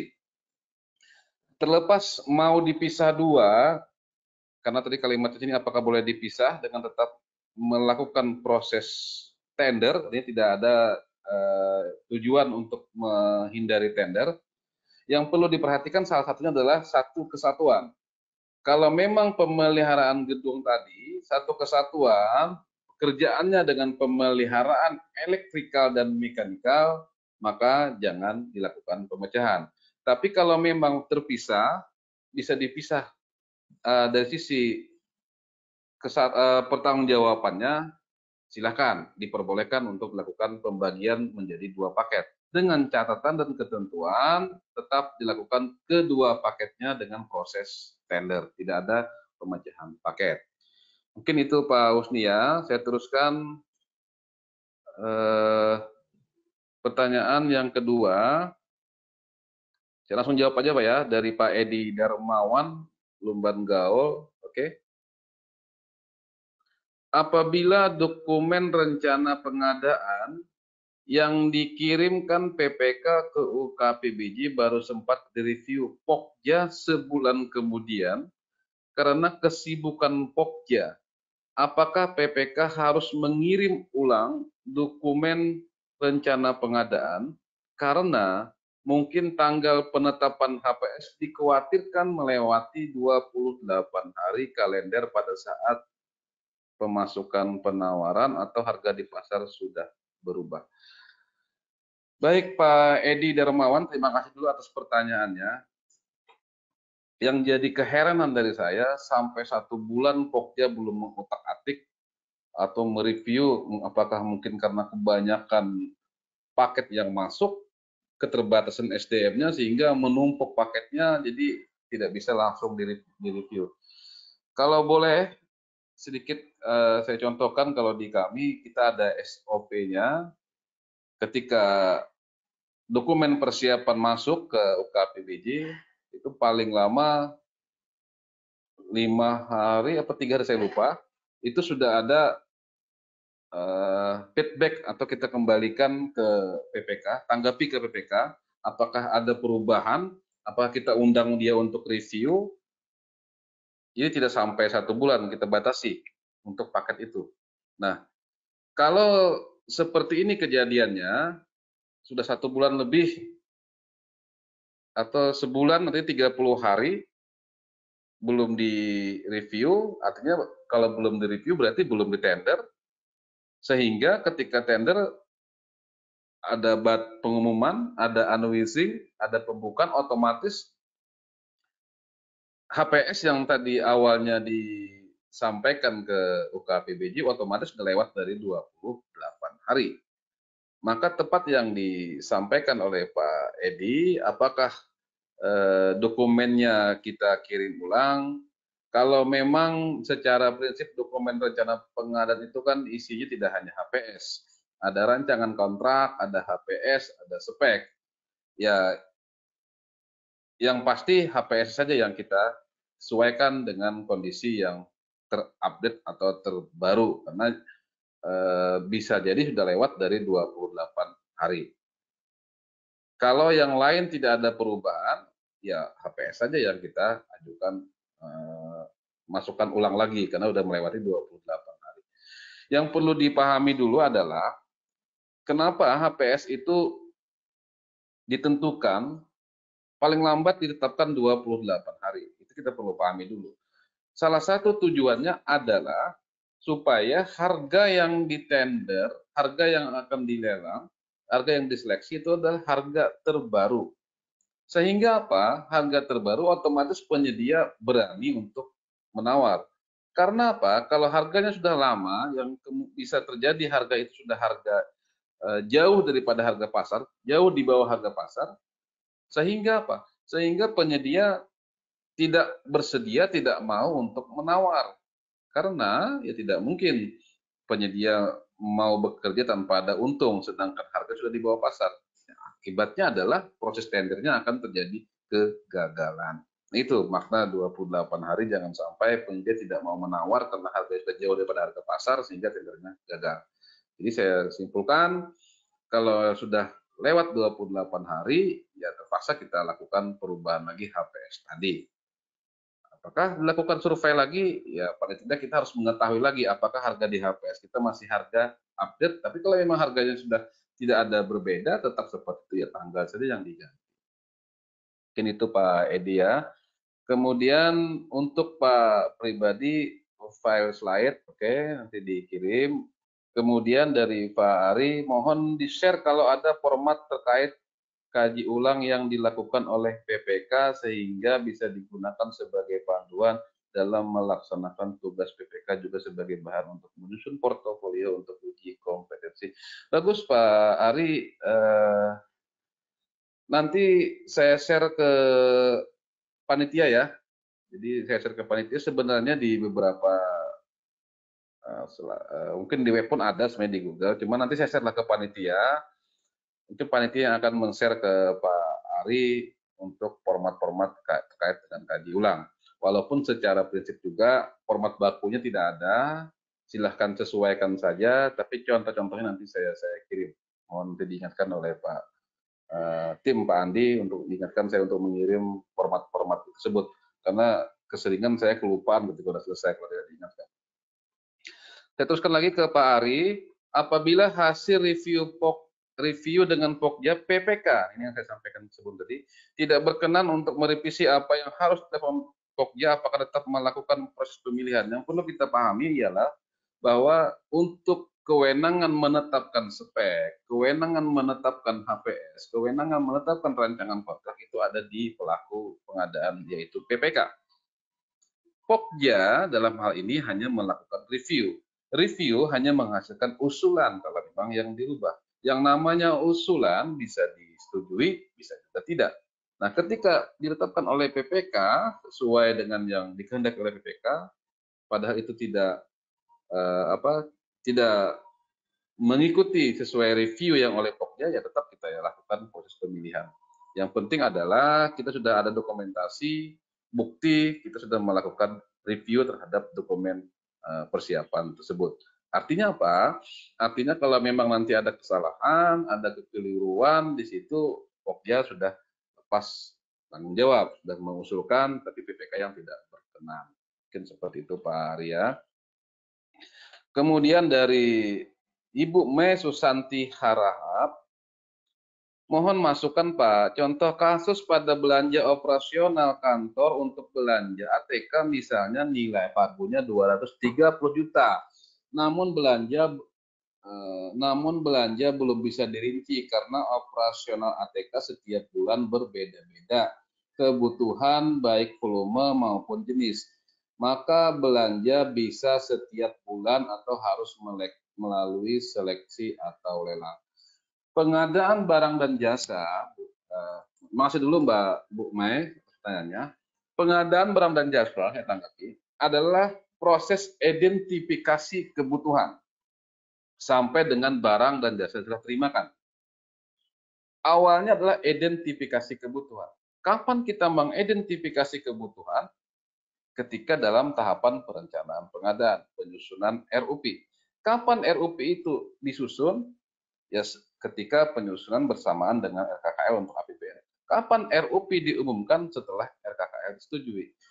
Kapan RKKL disetujui untuk APBN? Itu sebelum tahun anggaran. Jadi artinya identifikasi kebutuhan itu dilakukan sebelum tahun anggaran ke depan pada tahun 2020. Sesuai dengan pertanyaan tadi bahwa setiap bulan kebutuhan berbeda-beda. Artinya sudah bisa diidentifikasi. Bulan ini kebutuhannya apa, bulan ini kebutuhannya apa. Kalau kalimatnya kami belum bisa memastikan, Pak, kira-kira kebutuhannya berapa banyak. Berarti bisa memperkirakan. Nah, ada ketentuan jenis kontrak harga satuan. Kontrak harga satuan adalah kontrak yang harga satuannya sudah pasti, tapi volumenya belum bisa dipastikan, hanya diperkirakan. Nah, saya rasa tepat seperti itu digunakan, tetap menggunakan tender dengan nilai 230 juta. Bu Mei tinggal identifikasi dulu kira-kira, saya tidak menyebutkan pastikan, tapi dikira-kira kebutuhannya apa saja, dari mana dasar mengkira? Dari pengalaman tahun sebelumnya. Karena ATK saya rasa tahun-tahun sebelumnya pun sudah dilaksanakan. Artinya apa? Sudah bisa diperkirakan kebutuhannya apa saja berdasarkan pengalaman tahun sebelumnya. Bagaimana kalau misalnya kebutuhan yang ditentukan kurang dari pelaksanaan di depan? Tinggal adindum umumnya. Tinggal adindum kontraknya. Karena kontrak harga satuan secara prinsip adalah bisa dilakukan perubahan-perubahan. Jadi tanggapan saya tetap dilakukan dengan proses tender atau seleksi dengan gunakan jenis kontrak harga satuan. Kemudian di DPA, ini dari Pak Ari lagi, di DPA ada anggaran pemeliharaan, oke, atau renovasi tiap bagian di Setdako. Kita lihat daerah kota ya. Ada 9 bagian dengan pagu masing-masing 175 juta. Sehingga total pagu kegiatan 1,57. Alasan bagian anggaran membagi ini karena masing-masing bagian menyusun sendiri item-item yang akan direnov. Apakah ini termasuk pemecahan paket? Mohon pencerahannya. Baik, kembali saya ulang lagi pernyataan atau tanggapan saya sebelumnya bahwa yang namanya pengadaan itu adalah identifikasi kebutuhan. Identifikasi kebutuhan itu masuk pada tahapan perencanaan. Di tahapan identifikasi kebutuhan, semua unit-unit, semua bagian-bagian sudah memasukkan kebutuhannya apa saja, rehabnya apa saja dengan nilai 175 juta. Artinya sudah ketahuan di awal. Nah, dalam pelaksanaan, kalau saya perhatikan di sini, ini adalah bagian-bagian di Setdako, satu kantor, satu gedung, tapi bagian-bagiannya berbeda. Yang artinya apa? Di sini lebih efisien cuma satu pelaksana. Beda ketika daerahnya berjauhan, itu tidak efisien efektif, itu malah jarang disatukan. Nah, kalau saya tanggapi hal seperti ini, alasan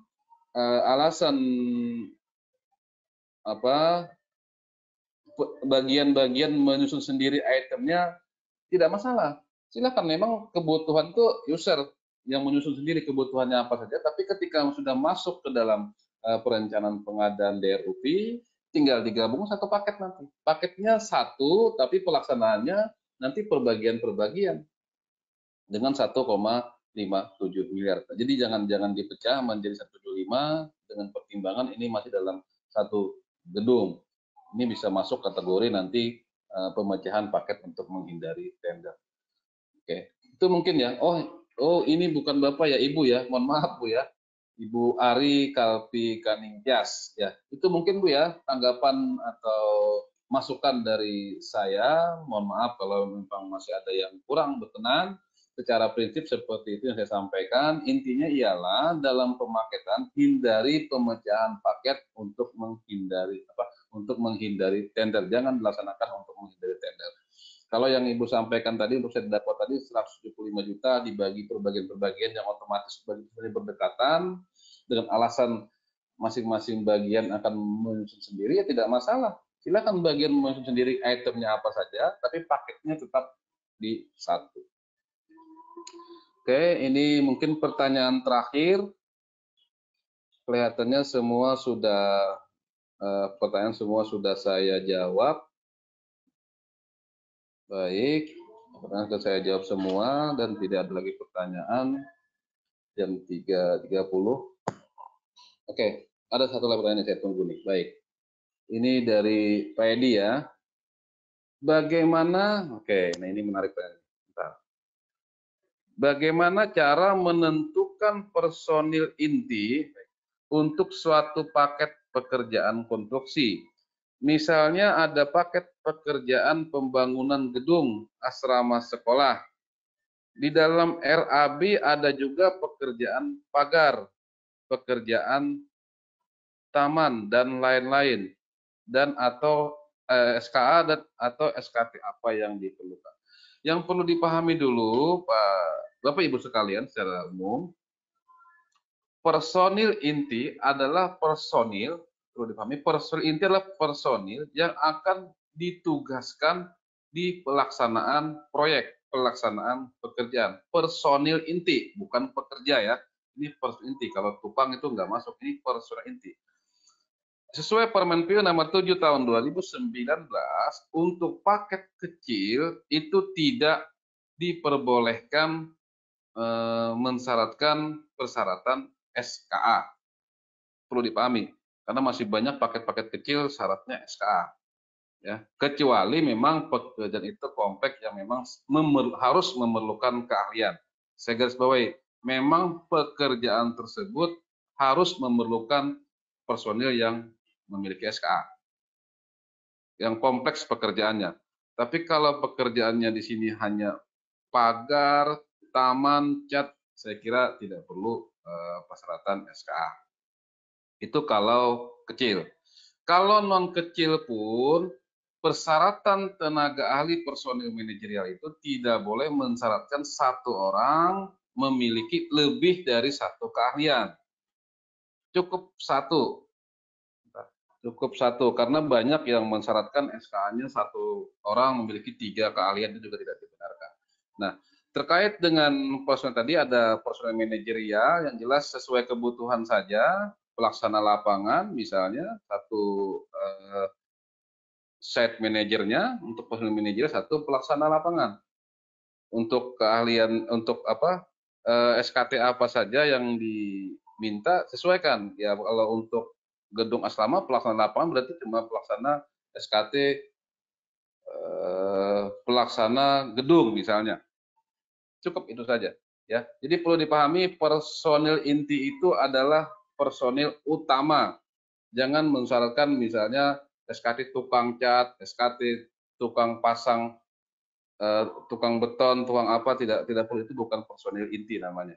Ya, Pak Ari ya. Baik, sekarang Husnul Khotimah.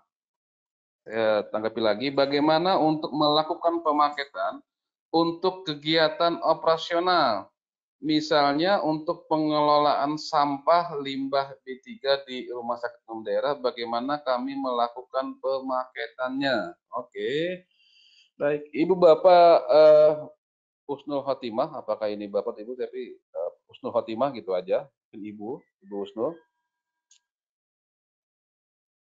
Saya kembali ke tanggapan saya di sebelumnya. Untuk pemaketan, tahapan awal sebelumnya berdasarkan kepada jenis pekerjaan, yang penting. Jenis pekerjaan itu muncul berdasarkan identifikasi kebutuhan.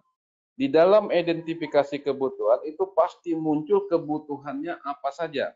Ketika ada kegiatan operasional pengelolaan sampah, nah pekerjaannya itu adalah kegiatan adalah kegiatan operasional pengelolaan sampah, pekerjaannya apa saja, kalau itu masuk kepada misalnya jasa lainnya, pekerjaannya apa saja, yang mengerjakan siapa saja, itu pasti sudah ada dalam identifikasi kebutuhan. Kalau di sana ada bahan kimia, ada barang, juga pasti ada volume dan lainnya dalam identifikasi kebutuhan.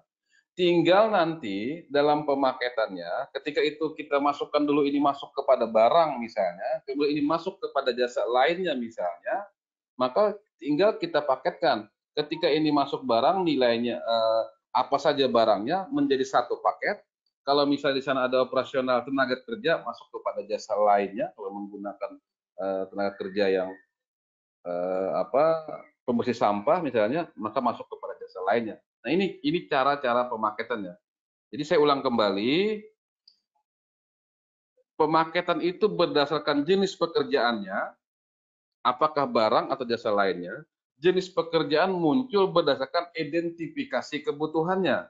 Karena di identifikasi kebutuhan, di situ akan kelihatan apa saja yang ada dalam yang akan dilaksanakan. Apakah barang atau pekerjaannya. Setelah muncul itu baru kita laksanakan pemaketan. Itu mungkin ya Mbak Husnul Khotimah. Yang berikutnya dari Pak Muhammad Husni, bagaimana cara melakukan konsolidasi pemaketan dan ada contoh yang bisa kami gunakan? Jujur saya akui secara pribadi, kami pun di provinsi belum pernah melakukan konsolidasi ini, tapi secara teorinya, konsolidasi ini adalah penggabungan paket terhadap jenis-jenis paket yang sama, jenis-jenis pekerjaan yang sama.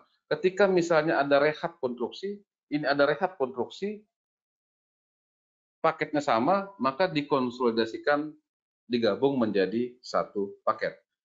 Kalau secara prakteknya, bagaimana cara melakukan konsolidasi, di materi saya sebelumnya sudah ada. Kalau dari Bapak sebagai PPK, melalui SPSE, di sana juga sudah ada contohnya yang di materi nanti kita share. Kalau Bapak juga Pak Husni sebagai Pokja juga ada di materi tadi contoh ketika melalui SPSE untuk melaksanakan konsolidasi.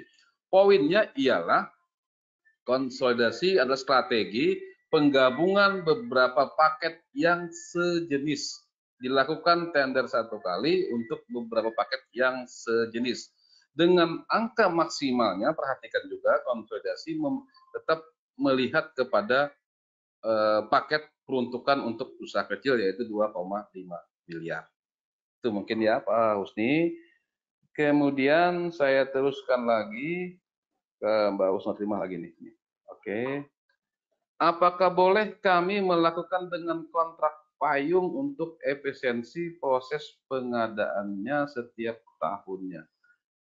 Kontrak payung adalah kontrak antara penyedia dan pemerintah yang memang sudah ada di sana itemnya, volumenya, sudah ada harganya. Yang akan barang tadi diambil, barang tadi diserahkan kalau sudah sesuai dengan kebutuhan kita dengan harga yang sudah terikat dalam kontrak payung. Kalau menurut Bu Husnul Khotimah lebih tepat seperti itu, lebih nyaman dan lebih efisien atau efektif menggunakan kontrak payung, silakan. Karena kalau itu lebih efisien seperti itu dengan kontrak payung. Kemudian untuk tender kontrak payung, bagaimana cara menyusun HPS-nya? Oke.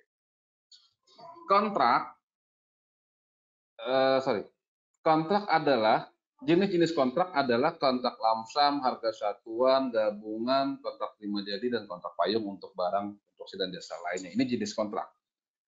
Untuk cara pemilihannya ada beberapa yang dilakukan oleh Pokja. Metode-metode pemilihan. Yang menetapkan jenis kontrak adalah PPK. Nah, sebelum melakukan pemilihan, pasti PPK menyusun HPS. Bagaimana cara menyusun HPS-nya? Seperti biasa, HPS-nya kita lakukan. Yang pertama kita tentukan dulu speknya apa, yang mau kita ikat nanti dalam sebuah kontrak payung. barangnya apa, speknya apa, kita lakukan survei harganya di pasaran berapa, baru kita tambahkan keuntungan, tambahkan PPN. Itulah HPS kita. Nanti kita tender. Siapa yang menawar jadi pemenang, kita ikat dengan sebuah patok payung dengan harga yang ditawar dia. Itu mungkin Mbak Usnawati.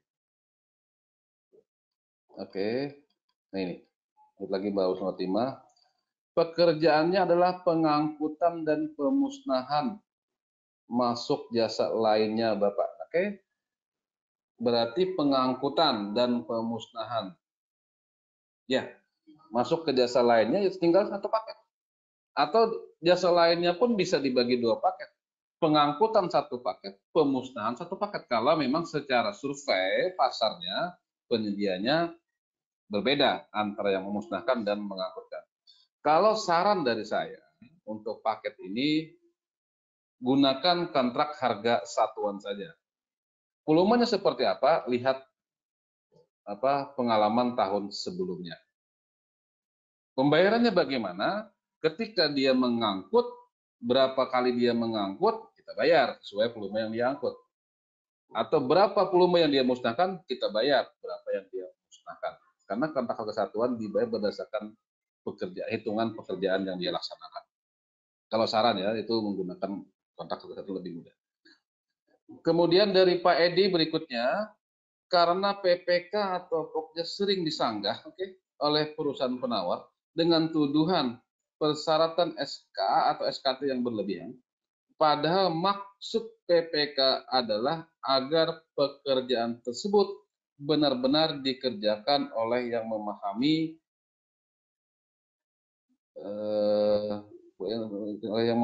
dengan tercapainya kualitas pekerjaan yang baik. Baik, Pak Edi, saya sepakat seperti itu apa yang disampaikan. Tujuan kita bagaimana caranya? Kita mendapatkan penyedia yang memiliki peralatan, personil, metode, sehingga ketika melaksanakan pekerjaan tepat waktu, tepat mutu. Itu memang harapan PPK semua. Yang jangan sampai adalah ketika penyusunan SKA atau SKT hanya sebagai dasar untuk, mohon maaf, ada istilah memberatkan, ada istilah kunci-kuncian. Intinya lagi, SKA, SKT disusun berdasarkan kebutuhan kita. Kalau memang kebutuhan kita ya seperti A, B, C, D, kenapa tidak? Tujuan kita adalah untuk mendapatkan pekerjaan yang baik. Tetapi tetap kita ikuti regulasi yang ada. Seperti yang disampaikan tadi, nilai kecil jangan mensyaratkan SKA, cukup SKT. Non kecil cukup mensyaratkan satu keahlian, jangan satu orang 3 atau 4 keahlian. Nah, ini kan artinya tidak sesuai kebutuhan, hanya sebagai persyaratan memberatkan saja. Jadi saya tanggapi Pak Edi, bagus tanggapan pertanyaan Bapak. Intinya personil inti adalah personil yang akan ditugaskan di lapangan sesuai dengan yang disyaratkan oleh PPK, sesuai dengan kebutuhan PPK, supaya bisa melaksanakan pekerjaan sesuai dengan keahliannya. Saya yakin tidak akan disanggah kalau kita sesuai ketentuan-ketentuan dalam persyaratan SKSK tadi. Yang aneh itu begini Pak, mengada-ngada, yang personil itu sebenarnya juga tidak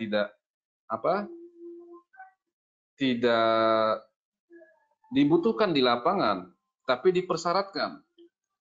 Banyak hal seperti itu.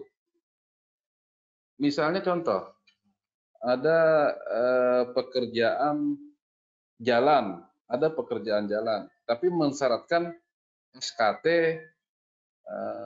sanitasi misalnya, atau SKT tukang pipa. Padahal itu tidak relevan, tidak ada hubungannya dengan pekerjaan. Nah ini yang memang kadang-kadang hanya mengada-ngada. Nah, ini ya, kalau memang sesuai kebutuhan kita ya silakan. Kalau kita bisa yakinkan, kita pertanggungjawabkan, itu adalah yang kita butuhkan. Baik, begitu mungkin ya Pak Edi Darmawan. Saya teruskan lagi ke Pak Freddy Mario Perdiansa. Untuk pembuatan aplikasi jenisnya apa? Jenis barangnya, jenis pengadaannya apa mungkin? Atau jasa konsultasi atau jasa lainnya? Baik, Masih Pak Freddy Mario Ferdiansa. Bentar, pelan sedikit. Yang ingin saya sampaikan di sini sebelum saya jawab ini, saya pengen berikan definisi dulu supaya Pak Freddy bisa memahami, mungkin bisa menjawab sendiri. Ada 4 jenis pengadaan. Yang pertama barang, produksi, konsultan, dan jasa lainnya. Definisi barang, barang adalah setiap benda bergerak tidak bergerak, berwujud tidak berwujud yang dapat diperdagangkan, dipergunakan. Inti dari pengadaan, inti dari jenis barang adalah diperdagangkan. Diperdagangkan. Artinya kalau barang itu, kalau benda itu diperjualbelikan, maka itu masuk kategori barang. Yang kedua, jasa konsultan.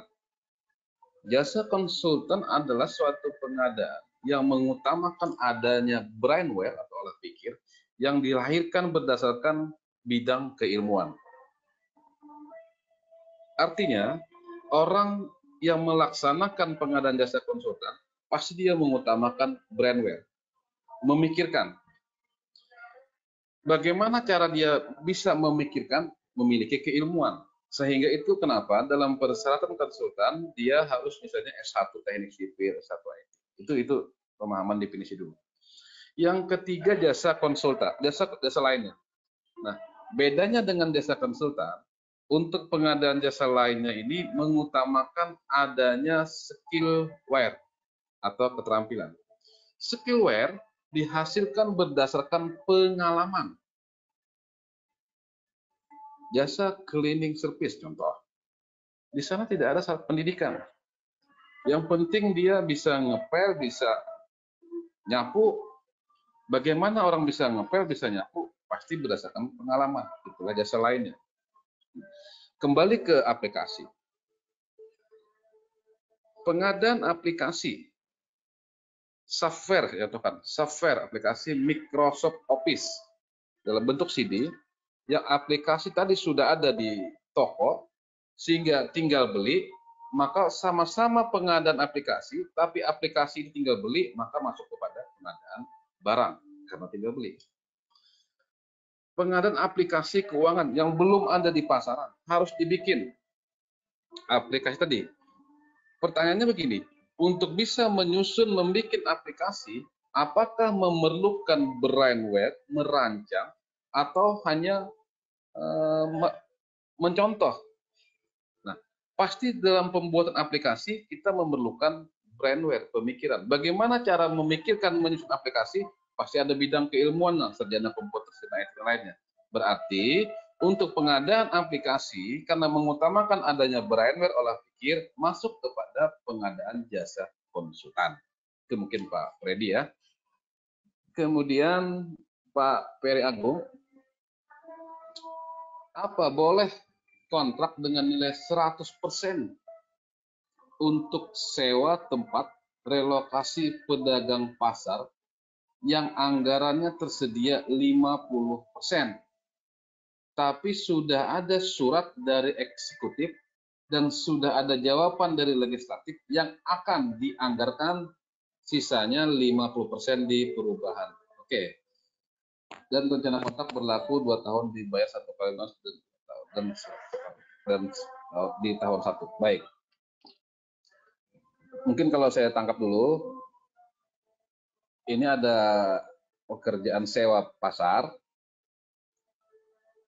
mau dibayar 100%, tapi sebenarnya anggarannya cuma 50%, gitu ya. Ketika anggaplah kontraknya 1 miliar, kontraknya 1 miliar mau dibayar, tapi uangnya sebenarnya yang tersedia cuma 500 juta. Tapi sebenarnya disetujui sudah oleh eksekutif. Intinya begini, penegasannya. PPK dilarang melakukan ikatan perjanjian atau bahasanya menandatangani kontrak apabila anggaran belum tersedia atau anggaran tidak cukup tersedia. Saya ulang, PPK dilarang mengadakan ikatan perjanjian atau melakukan tanda tangan kontrak apabila anggaran tidak tersedia, tidak ada sama sekali, atau anggaran belum tersedia atau kurang tersedia. Karena kalimatnya di sini kurang. Kontrak itu adalah undang-undang kedua belah pihak. Kontrak itu adalah ikatan kedua belah pihak. Ada hak dan kewajiban. Ada hak dari penyedia untuk dibayar, ada kewajiban dari PPK untuk membayar. Ketika di dalam kontrak sudah tercantumkan 1 miliar misalnya, maka kewajiban dari PPK membayar 1 miliar. Walaupun di sini sudah ada surat dari legislatif, sudah ada surat dari eksekutif, tapi ada dalam DPA-nya masih belum ada. Selama masih ada kemungkinan, ini masih ada kemungkinan batal, tidak jadi turun, berbahaya PPK membatalkan kontrak. Ya. Jadi kembali aja ke pasal dalam Perpres, PPK itu bisa berkontrak, boleh berkontrak kalau anggaran sudah pasti tersedia. Pasti tersedia, arti tersedia tidak kurang, cukup. Artinya tidak kurang, ada misalnya 1 juta kurangnya juga nggak boleh. Kontrak itu bisa berkontrak kalau anggaran sudah ada, duitnya ada, uangnya ada. Mungkin itu ya Pak Peri Agung. Ada pertanyaan lagi sampai di sini, katanya sudah tidak ada pertanyaan lagi. Saya tunggu sedikit lagi, waktunya kurang lebih 10 menit. Baik, kalau tidak ada lagi, saya serahkan ke Mbak Rahmi selaku moderator yang tadi mendampingi saya, atau Pak apa tadi yang juga standby. Kelihatannya sudah tidak ada pertanyaan lagi. Halo? Oke, baik Pak. Iya, iya Pak. Oke, Pak Andi. Hendro Pak, dengan Hendro. Oh, Pak Hendro. Iya, sepertinya sudah dijawab semua tadi oleh Pak Rizwan ya. Baik, sudah habis Oke, baik. Sekarang memang belum jam 3, tapi karena sudah habis paparannya, mungkin Bapak Ibu silakan Bu, atau Bapak yang ingin diskusi atau sharing-sharing silakan. Silakan klik gambar tangan. Oke, sepertinya sudah cukup Pak ya. Ya, dari Pak Edi Darmawan, terima kasih banyak Pak Edi. Baik. Oke, mungkin kalau tidak ada saya closing dulu Pak Hendro ya. Ya baik Pak, silakan. Baik, saya penutup. Baik, Ibu Bapak yang saya hormati, ada beberapa poin, beberapa hal yang ingin saya sampaikan kembali.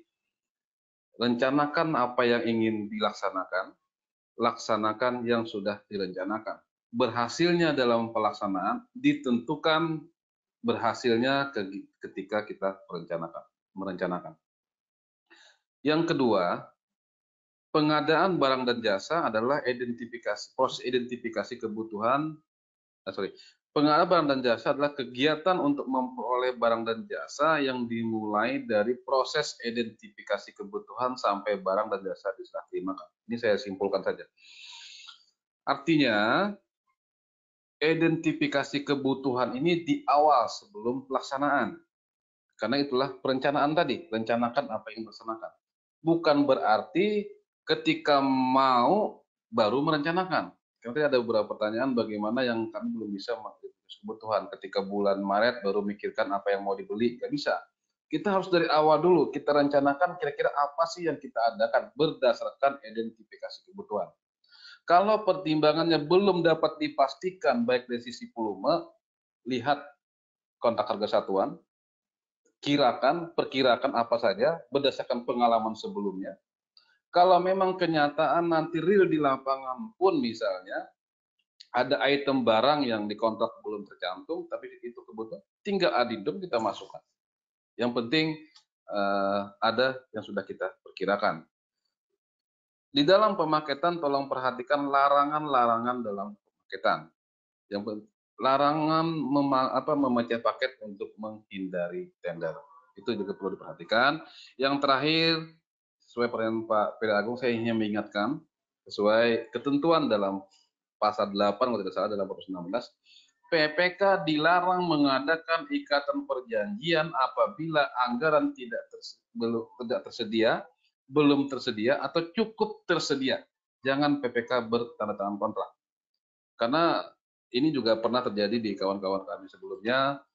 Di DIPA sudah ada, tapi masih kondisi blokir bintang, yang kemungkinan bintang itu pun pasti turun, kemungkinan itu turun, tetap tidak boleh karena masih kondisi blokir. Demikian mungkin Bapak Ibu sekalian yang dapat saya sampaikan, kurang lebih ada waktu 8 menit lagi sebelum jam 3, jam 4 kalau waktu saya di Banjarmasin, ini kebetulan sudah juga azan Asyar. Saya mohon izin ada waktu kurang lebih 8 menit Pak Indro, juga karena sudah tidak ada pertanyaan lagi. Saya mohon maaf apabila dalam penyampaian saya, paparan saya, tanggapan saya ada hal-hal yang kurang berkenan atau menyinggung apapun, saya minta maaf, minta ridho Bapak Ibu sekalian. Mudah-mudahan kita bisa dapat berdiskusi lagi, ketemu lagi untuk pengadaan barang dan jasa yang efektif dan efisien. Dan mudah-mudahan Allah selalu memberikan pertolongan, kesehatan kepada kita dalam menghadapi wabah corona ini. Bapak Ibu yang saya hormati, terima kasih sekali lagi. Terima kasih terutama kepada Pak Andi Jabur, Pak Indro yang sudah memberikan kesempatan kepada saya, kepada Bu Rahmi tadi yang awal sudah juga bisa bergabung. Terima kasih kesempatan yang diberikan kepada saya dalam penyampaian ini. Dan mohon diingatkan Pak Indro nanti contoh-contoh atau format yang diminta oleh peserta tadi, seperti saya kelupaan karena biasanya kalau sudah close, sudah beraktivitas lagi, saya kelupaan. Nanti diingatkan di WA saja saya. Di materi saya pun nanti ada nomor WA saya, kalau memang belum terkirim nanti di WA di handphone saya, insya Allah saya kirimkan format-format yang Bapak Ibu mau. Tetap kita teruskan komunikasi, diskusi kita via online supaya pengadaan kita berjalan sesuai ketentuan yang berlaku. Demikian, terima kasih. Akhir kata, billahi taufiq wal hidayah. Wassalamualaikum warahmatullahi wabarakatuh. Waalaikumsalam warahmatullahi wabarakatuh. Terima kasih banyak Pak Rizwan atas waktu, ilmu serta pengalamannya yang sudah di-sharing, dibagi-bagi bersama kita di sini. Seperti kata Pak Rizwan, nanti bahan materi paparan akan di-sharing di grup di WhatsApp. Mungkin sekian dari saya. Wabillahi taufiq wal hidayah. Wassalamualaikum warahmatullahi wabarakatuh. Waalaikumsalam warahmatullahi wabarakatuh.